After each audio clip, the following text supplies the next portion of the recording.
Do you know what caused the year without a summer in 1816?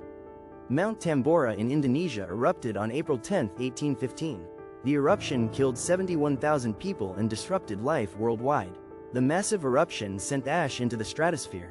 Crops failed, temperatures dropped, and famine spread. 1816 became known as the year without a summer.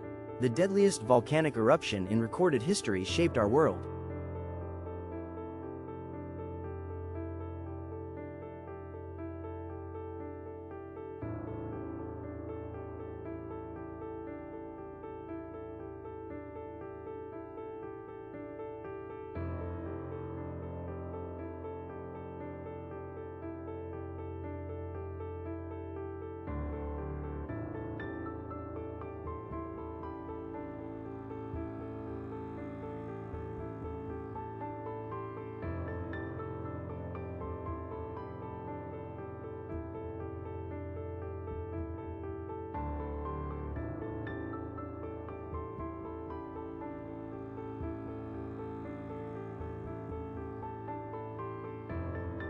Like, share, comment and subscribe to our channel.